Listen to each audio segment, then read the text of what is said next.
Today we're reading from Canto 7, Chapter 15, Text 72. I'll just read it. Okay. Aham cha gayam tad vidvan strivi parivrito gataha gyatva vishvasrijasthan me Helanam se pur ojasa Yahi tvam sudratham ashu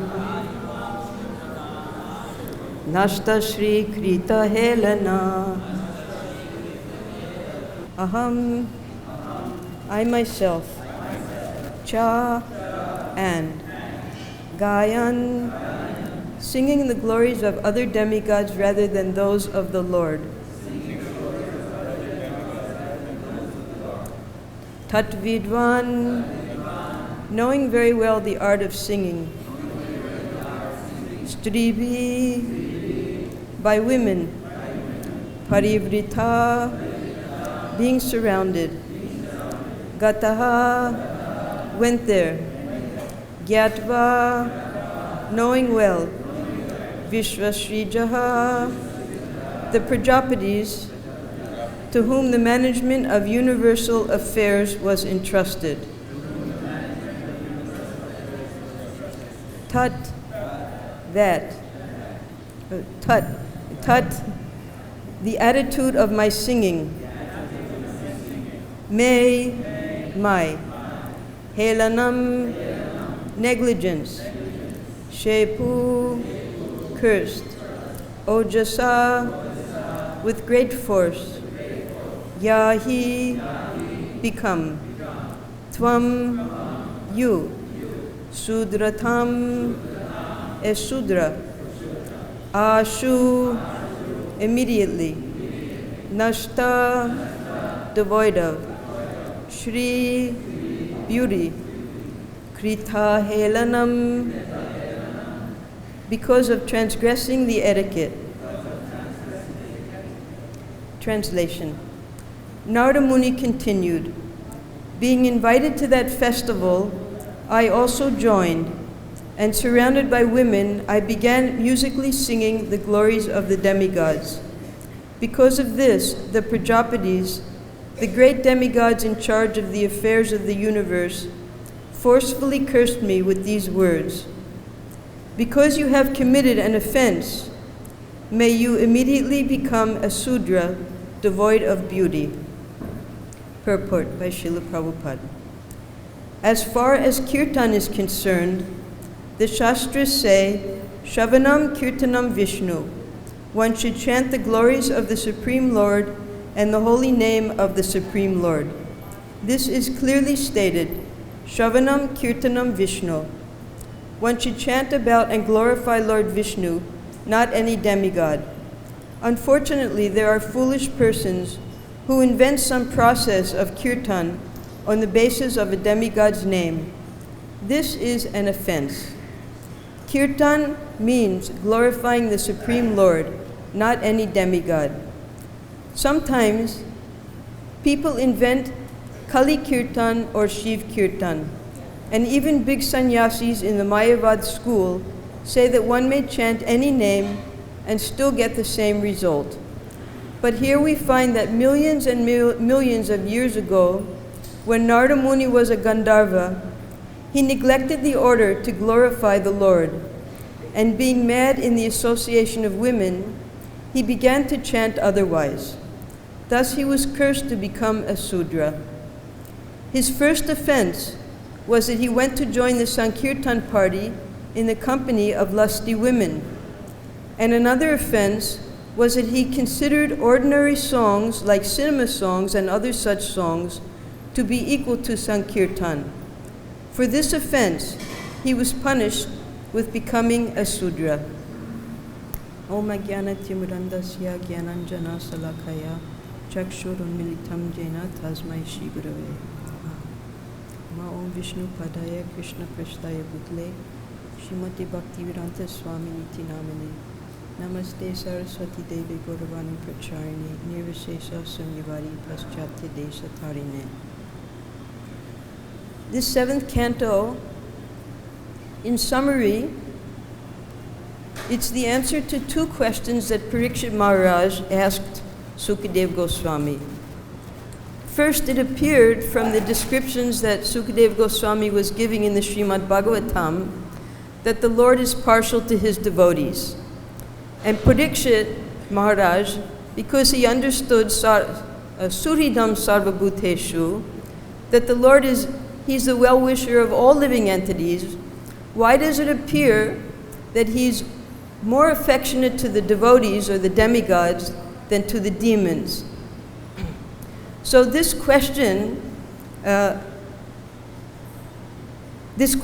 answered by Sukadeva Goswami by describing how the two gatekeepers of the Lord were cursed because of their helanam. Helanam means offense or negligence. They had offended the four Kumaras, and as a result of that, they came to the material world and took 3 births as demons. The first 2 births were Hiranyakashipu and Hiranyaksha. The second 2 births were Ravana and Kumbhakarna. And now being discussed is the end of Dwapara Yuga. The last 2 births were Shishupal and Dantavakra. So Yudhisthira Maharaj, he saw that Shishupal was killed by Krishna after having committed 100 offenses to the Supreme Lord. Parikshit Maharaj, he was curious that how is it that a demon such as Shishupal, who had offended the Lord so many times, was able to attain Sayujya Mukti.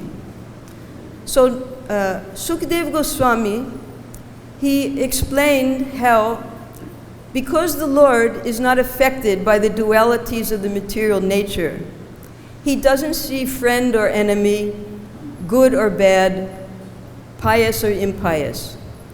He wants the benefit of all living entities, and therefore whatever he does is for their benefit.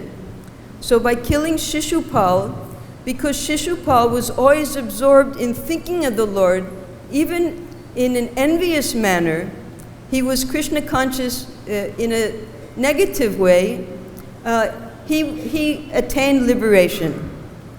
So then, Narada Muni, Yudhisthira Maharaj, Narada Muni then went on to explain the incarnation of the Lord as Nrsingadev in the 7th canto, and how he favored his devotee Prahlad and killed the great demon Hiranyakashipu.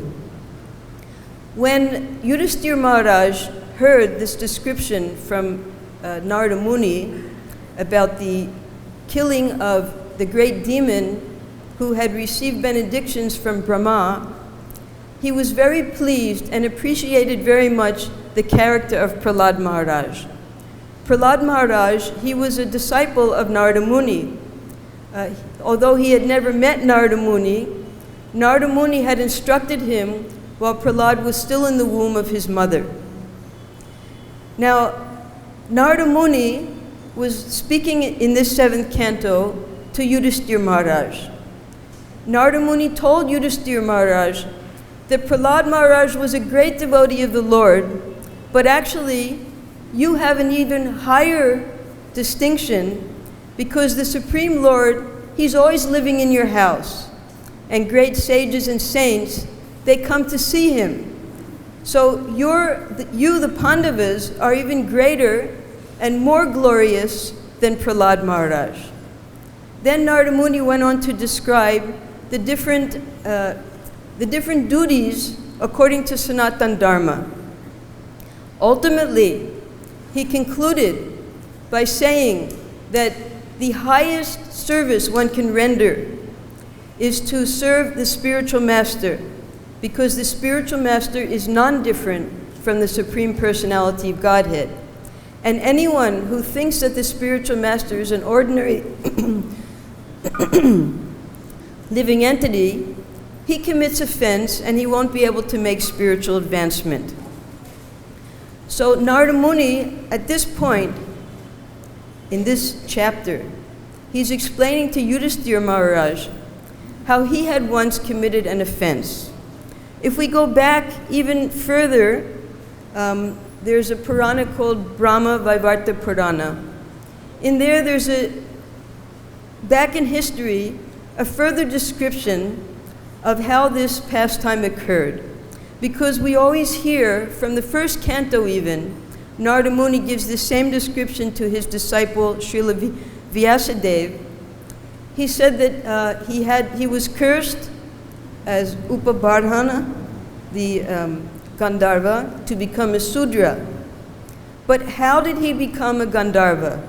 So this is explained in Brahma Vaivarta Purana. Originally, Narada Muni was one of the mental sons of Brahmaji. And Brahmaji, because it was his duty to populate the universe, he instructed all of his sons to marry and have children. Now Narada Muni, his elder brothers were the 4 Kumaras. So Narada Muni objected. He said, my elder brothers, they didn't follow your instruction. They wanted to be ascetic brahmacharis. And I also want to be an ascetic brahmachari. So why are you compelling me to marry and have children? Because this grihastha life is the dark well of material existence. Because of grihastha life, of course grihastha life is also recommended within the varnashram system, but when one becomes attached in grihastha life, it's very difficult to make spiritual advancement. And sometimes for millions and millions of births, one must rotate in the cycle of samsara. So when Brahmaji heard Narada speaking like that to him, because Narada was his son, Brahmaji became angry. Just as when the 4 Kumaras refused to accept his order, he also became angry, and from his forehead came Rudra, Lord Shiva. But this time, when Lord Brahma became angry, he decided to curse his son, Narada.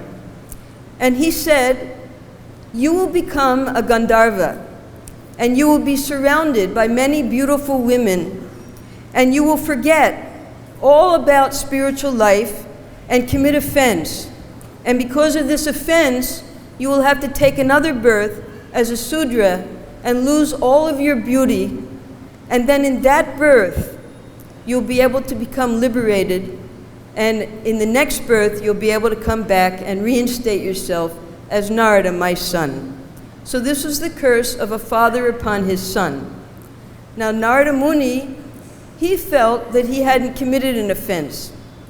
So as father and son, they sometimes argue back and forth. Narada Muni said, what offense have I committed? I simply want to stay as brahmachari. So because you have falsely cursed me, because I didn't actually commit any offense, I will now counter-curse you. And he cursed Brahma that for 3 millennium, for 3 kalpas, he wouldn't be worshipped. So soon after, Narada, he took birth as a Gandharva. And just as the curse was given, he was surrounded by beautiful women. He had 50 wives, and he was very expert in enjoying sensual pleasure with his many wives. And they followed him wherever he went. And he was also very popular with all the beautiful Gandharva women on his planet and in his city. So one time, the Prajapatis were having a Sankirtan Yagya, just like we have our Kirtan Melas. And so many people come to take part in the Kirtan Mela. Now we know that Kirtan means Sankirtan, glorification of the Supreme Lord. But Upabardhan, being intoxicated in the association of women, when he came to that Sankirtan Mela, he was singing songs other than the glorification of the Supreme Lord. And therefore the Prajapatis, headed by Brahma, cursed him that he would have to become a Sudra. So he took birth as a Sudra in a very humble situation. His mother lived in an ashram, and she served the Brahmins there.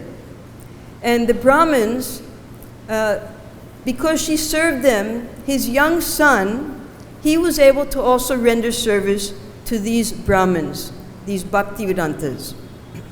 Now, one time, this was 1974, Srila Prabhupada was here just at this time. It was the beginning of Chaturmas, and Prabhupada had been traveling all over the world. The temple wasn't built yet. It was still under construction.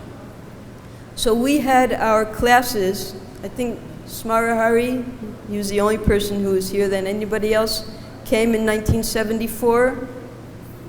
Only Smarahari was here. He was our temple commander. So in those days, we had our Srimad Bhagavatam classes with Srila Prabhupada in his room. And he would sit at his desk, and we would all sit there and listen to him. And because it was the beginning of Chaturmas, Prabhupada was explaining to us, because the Chaitanya Charitamrita hadn't been printed yet, we were all ignorant fools. We knew nothing but Srila Prabhupada. Prabhupada was explaining to us what is Chaturmas, because today is officially the first day of Chaturmas. So he explained this story of Narada Muni. When he took birth as a Sudra, it so happened that according to the rules of Chaturmas, the saintly devotees, they choose a holy place to live for those 4 months. You can see that also in the example of Chaitanya Mahaprabhu's life. During the 4 months of Chaturmas, he stayed in Sri Rangam. At that time, he liberated the entire family of Gopal Bhatta Goswami, including his uncle, his father, everyone. And that is the reason why the pure devotees choose to stay in a holy place. Because the residents of that holy place, they get to associate with the pure devotees and render service to them. So these Bhaktivedantas, they happened to come and stay in the ashram where Narada and his mother were living. And Narada Muni, being a little boy, he wasn't frivolous, he didn't like sports, he didn't like to go and play and do naughty things like other boys did. He served these Bhaktivedantas. This is how Prabhupada explained it. And he used to wash their clothes and sit and listen to them, do whatever he could for them, as little children sometimes like to do. And he would listen to them and hear the glories of Sri Krishna, and hear Sankirtan from them, Kirtan from them. He was very attracted to all of their activities, and his mind became purified just by hearing them. And one time, he took their permission, after cleaning their plates, after they had taken prasadam, he took some Maha prasadam, and he ate that. Now, Prabhupada explained that a disease is spread by contaminated foodstuffs usually. If you eat something that's contaminated with that disease, then you get sick. So if you take the contaminated foodstuffs, and what type of contamination is that? The foodstuffs of a pure devotee is contaminated with pure love for Krishna. So if you happen to get that type of contaminated foodstuffs, you also get their disease, that disease of loving Krishna. So that's what happened to this little boy.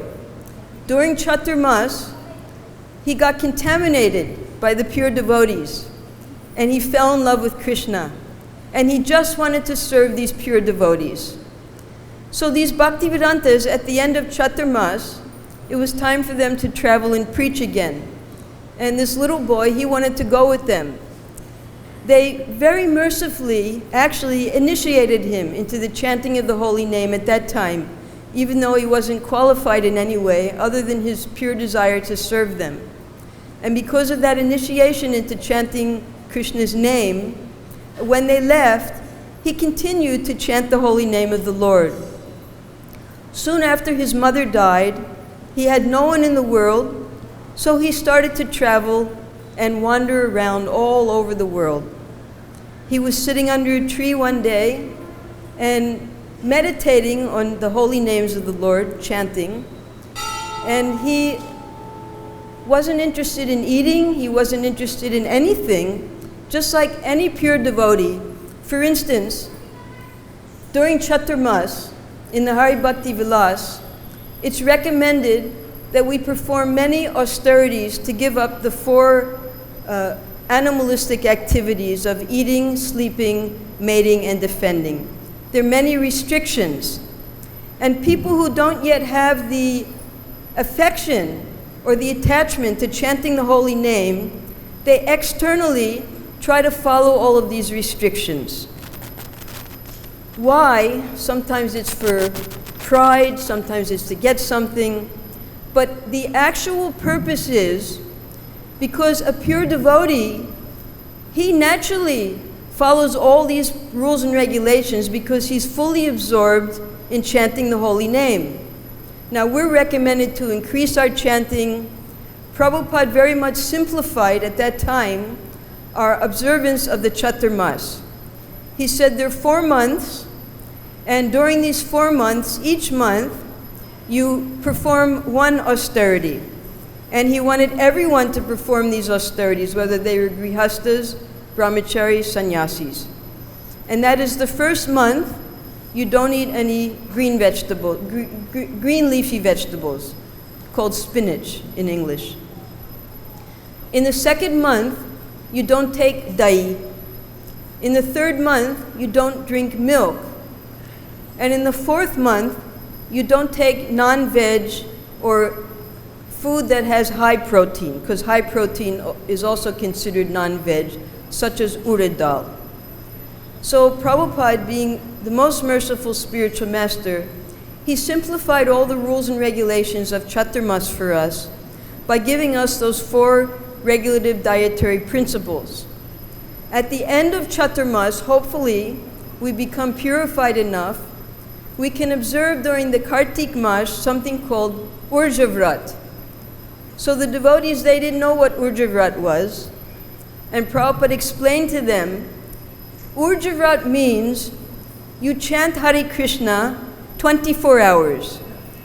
No eating, no sleeping, just chant Hare Krishna. Can you do it? So of course the devotee said, no, Prabhupada, I can't do it. So this is the culmination of observing Chaturmas. Not that we have to perform huge austerities, inflicting so much pain upon ourselves, observing silence, doing so many things simply for some benefit. We should increase our chanting of Hare Krishna. We should increase our preaching, because when one is enlightened with love of Godhead, there are 3 basic principles for studying all the Vedas, that is Sambandha, Abhideya, and Prayojana. So when we understand our relationship with Krishna, and when we understand by the instructions of the spiritual master how to serve Krishna, and finally, when we develop some drop of love for Krishna, then we don't keep that to ourselves. We preach all over the world. Now here in Vrindavan, we have a special opportunity. We don't have to go all over the world. The whole world comes to us. So we have to be very attentive that anyone who comes in the gates of our temple, we can preach to them about the glories of Krishna and chanting Hare Krishna. Prabhupada inaugurated the 24-hour Sankirtan program here in our temple. He wanted so many activities to go on. He wanted this temple to be a place of education, so that anyone who came here, they could sit and hear about the glories of Krishna, either the chanting of his holy name or the lectures. He would have the English class in the morning, just as we're doing, and then here in the temple, he would have the Hindi class in Bhagavad-Gita, just as we're doing. So we're following in the footsteps as Prabhupada wanted, because our management is very strong and pure. So they're always trying to follow Prabhupada's instructions here. So here during Chaturmas, we all need to try our best to increase our chanting of Hare Krishna. Narada Muni, he's explaining to Yudhisthira Maharaj, as he had previously explained to his disciple Vedavyas, that just because I was a young boy, born in a Sudra family, I didn't even know who my father was. Because I associated with the pure Bhakti-Vedantas, I was able to attain spiritual perfection in one life and become reinstated in my position as I am now as Narada Muni. I received the blessing from the Supreme Lord that I could travel all over the universe and proclaim the glories with my Veena and the chanting of Hare Krishna to all the living entities. That's why Narada Muni, he has disciples on all planets, from the highest planet down to the lowest planet. He's always traveling, looking for someone who's ready to receive the mercy of the Supreme Lord. So Narada Muni is our line of disciplic succession. We're most fortunate, from Brahma, then Narada, then Veda Vyas, coming down to our spiritual master today. Every day, I don't know how many of you attend, but every day we chant the Guruvastakam to Srila Prabhupada in his Samadhi before the main Mangalarti. In the Guruvastakam, the last sloka is Yasya Prasadat Bhagavat Prasadat, Yasya Prasadana Gati Kutopi. That without the mercy of the spiritual master, we cannot make any spiritual advancement. So when Prabhupada was sitting in his room that morning and giving Bhagavatam class and instructing us about Narada Muni and how he attained his perfection simply by rendering menial service to the Bhakti-Vedantas, he advised all of us that now you're in the holy place of Vrindavan, now is Chaturmas, now you have the opportunity to render menial service to the pure devotees. He said anything you can do during this Chaturmas will help you to become purified. Now it so happened at that time, just by chance, like we see now also, by chance one young boy, he found Vrindavan and he decided to come visit here. He couldn't even speak English. He was just a young student. He had taken some time off from his studies. He was a medical student, and he wanted to come and see Vrindavan. So he arrived here just at that time, and because he could only speak French, the French devotees, they engaged him in some menial service. They had him, of course you have to remember in those days, we had no running water, we had practically no electricity, the bathrooms were non-existent. It was very austere living here. So for Prabhupada, we used to wash his pots and his plates, everything. We had no soap also, by the way. So we just used Brajraj and some rope tied up. And in Prabhupada's garden, we used to wash his pots. So being the cook, being taking care of Prabhupada's house, I needed help. So they had this young boy wash Prabhupada's pots out there in the garden. We used to have to bring the water here from the well, and in that way we would do Prabhupada's service. I would be engaged in bringing the water, and the young boy would sit there and wash the pots. Now the young boy, he didn't know what he was doing.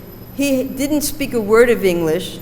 He was just doing what the devotees asked him to do, washing the pots. So he was doing exactly what Srila Prabhupada recommended during Chaturmas. He was rendering menial service to a pure devotee. Now, when he left Vrindavan, he went back to France. He continued in his studies. He became a doctor. And he and his entire family became initiated devotees and disciples of Srila Prabhupada. He stayed and preached in France. He was initiated by Srila Prabhupada. His name is Gopaswami. And the last time he visited here, because I remember him as a little boy, I said, how are you doing? How's your devotional service? Have you taken sannyas yet? You know, all the usual questions when you see someone you haven't seen for so many years. He said, oh, guess what? They made me into a guru. I'm a guru now, and I have disciples.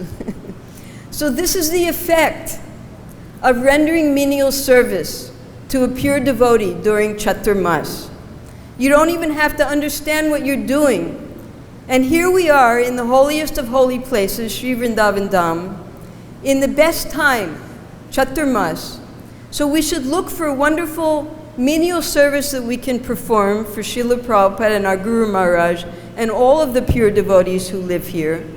And that way, hopefully, we'll become purified, just as Narada Muni did, just as Gopaswami did.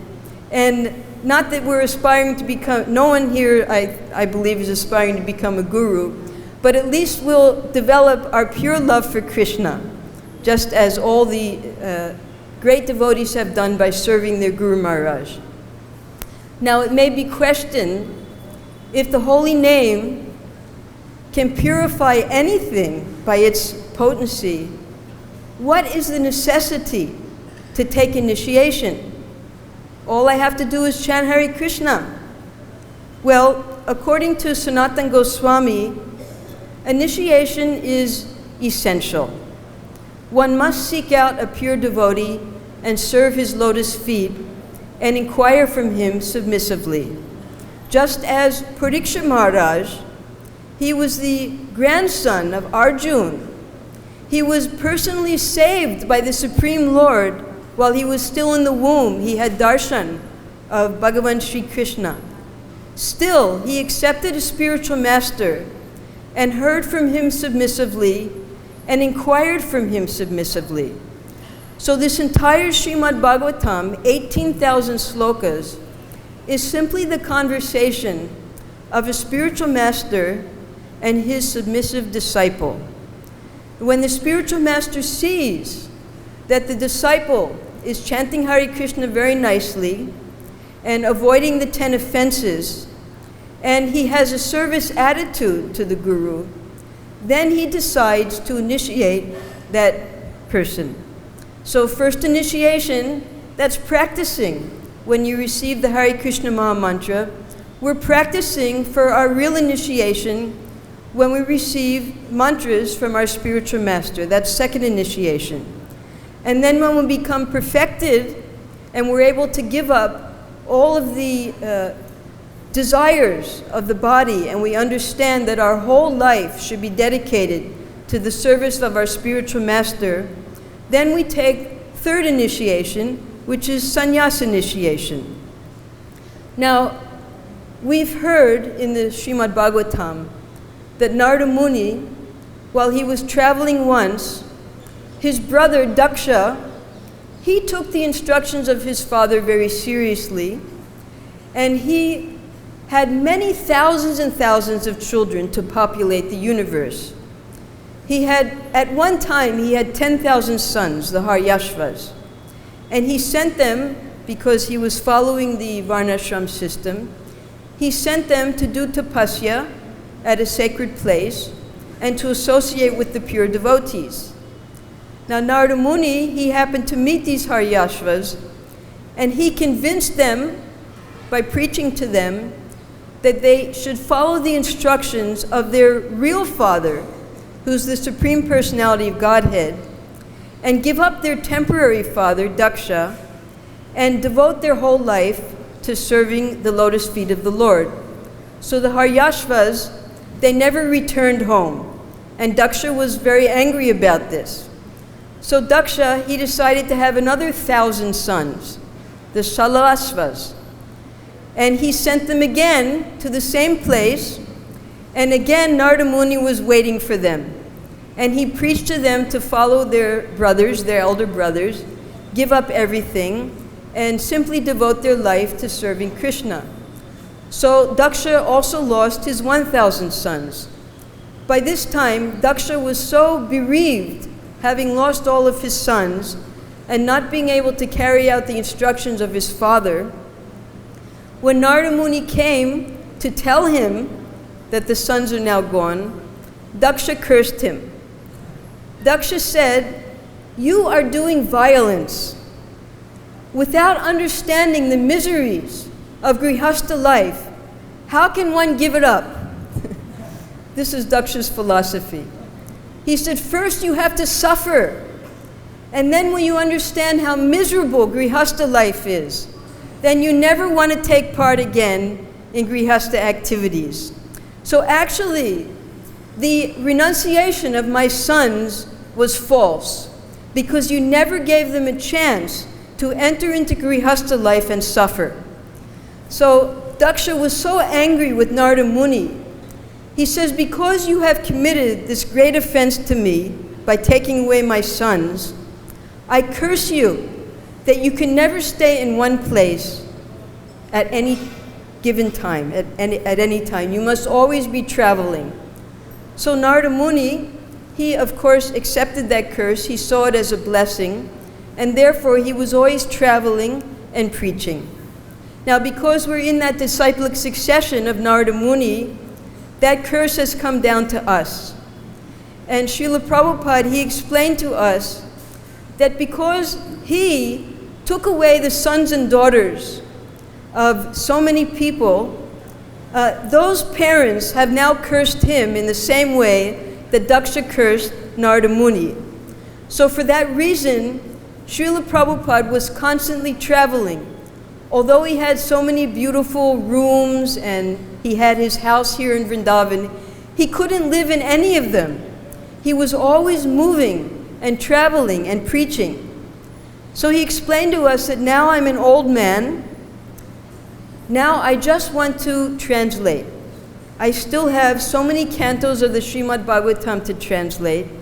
So I want you, my disciples, to accept this curse, and you travel and preach all over the world, and let me sit and translate. So we, as the followers of Srila Prabhupada, and as his disciples did, we have accepted that curse from Srila Prabhupada coming down from Narada Muni, and our duty is to travel and preach, or if we're living here as residents of Vrindavan, to welcome all of the people who are coming here and help them become Krishna conscious. In this Chaturmas time, we can increase our chanting, we can increase our preaching, and try to help people by engaging them in some type of menial devotional service. That'll be a benefit for us because we'll become dear to our spiritual master, and that'll be a great benefit to those devotees. So if there are any questions? Yes, Prabhu.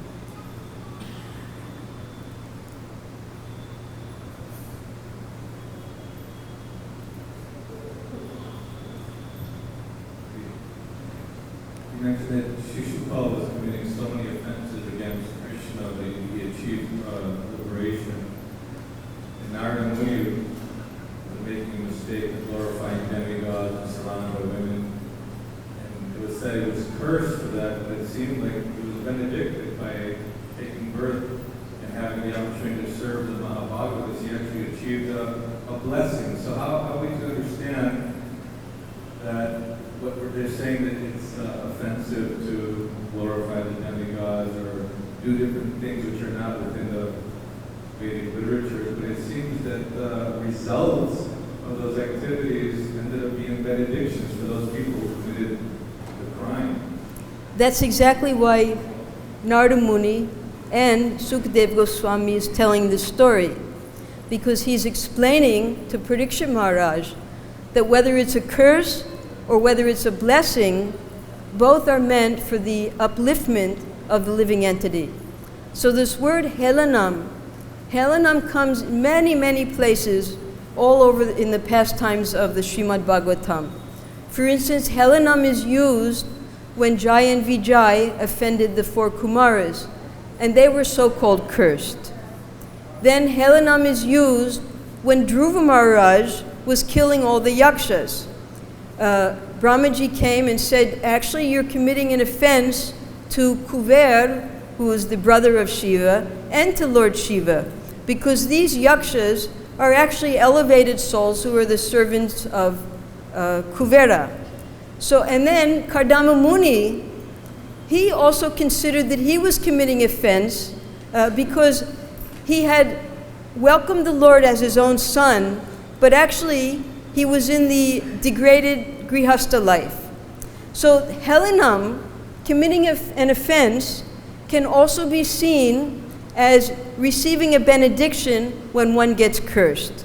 So that was why, whether it's a curse or whether it's a blessing, both are blessings according to the Supreme Lord.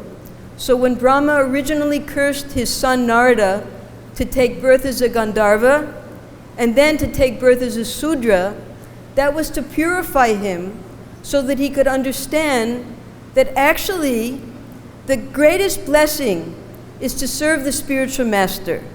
And whatever the spiritual master instructs us, if we want to make spiritual advancement, we simply have to follow those instructions. So Brahmaji, being the father or the spiritual master of Narada Muni, he so-called cursed his son, just like sometimes the father slaps or punishes the son. He cursed his son, he punished his son, so that he could again come back in a humble situation and be reinstated again as Narada Muni. So both curses and blessings, just like when Nrsingadev was killed by when Nrsingadev killed Hiranyakashipu, Prahlad Maharaj, he didn't want any benedictions, but all he asked that please liberate my father from all of his sins. And Nrsingadev said that simply because you're a pure devotee, not only your father, but 21 generations will all be liberated from all their sinful activities. So we should not go out of our way to offend, but if by chance we do offend, and we do get a reaction for that offense, we can see that as a special blessing from the Supreme Lord, because by suffering that reaction, we'll get purified and eventually be able to come back to the lotus feet of our spiritual master. And that's why we always have to be very careful not to offend the devotees of the Lord, because that helanam, that offense, is what is going to cause us to not make advancement in spiritual life. Does that answer your question? Okay. Yes, Prabhu.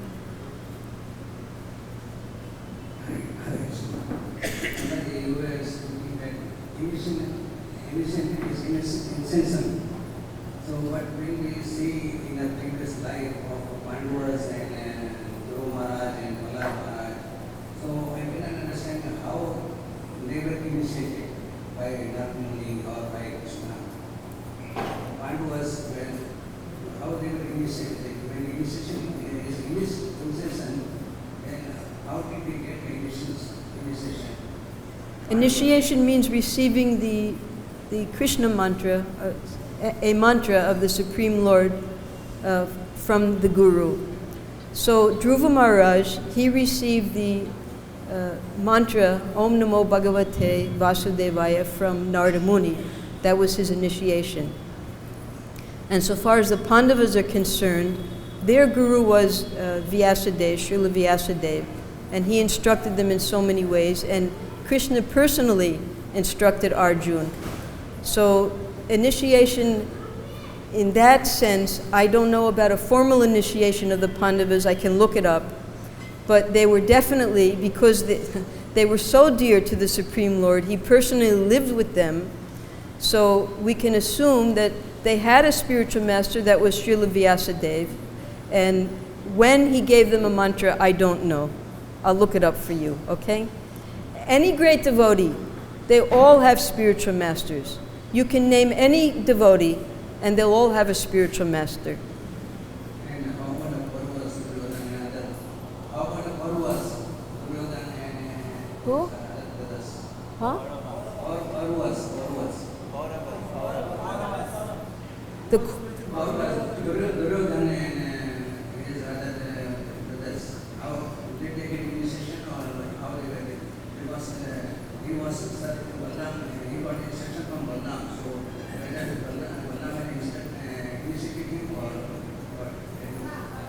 Clarify something like that. Well, as for the Kauravas, I don't even know that they wanted initiation. They did have a guru, their guru of the Dhanurveda, His name was Dronacharya and Kripacharya, both of them. So there were different types of gurus. Vaishnav guru gives the mantra, the Krishna mantra. So there might be different types of gurus. So that's the only guru, those are the only two gurus that I heard that the Kauravas had. Again, we can, because we have the Srimad Bhagavatam. I don't remember reading anywhere that the Kauravas were initiated by a guru other than Dronacharya and Kripacharya. Okay? Yes, Prabhu.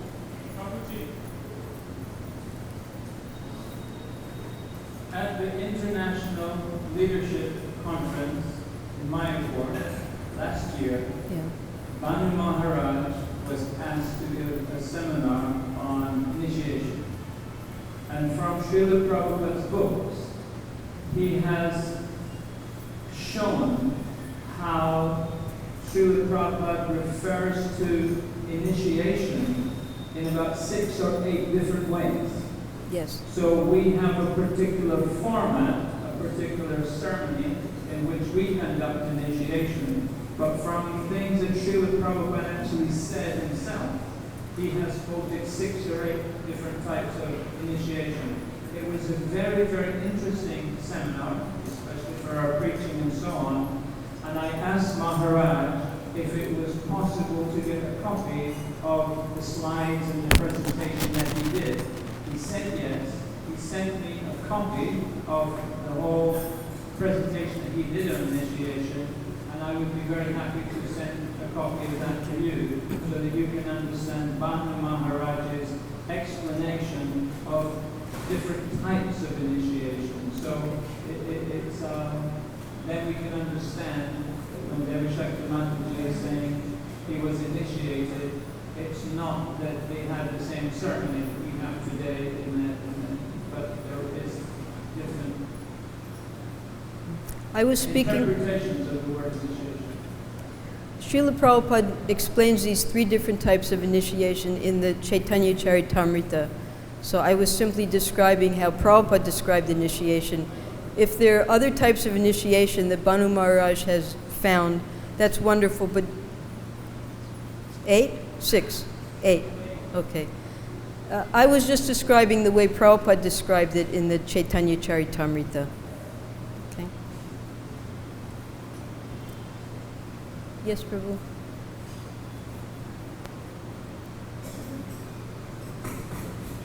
Hare Krishna.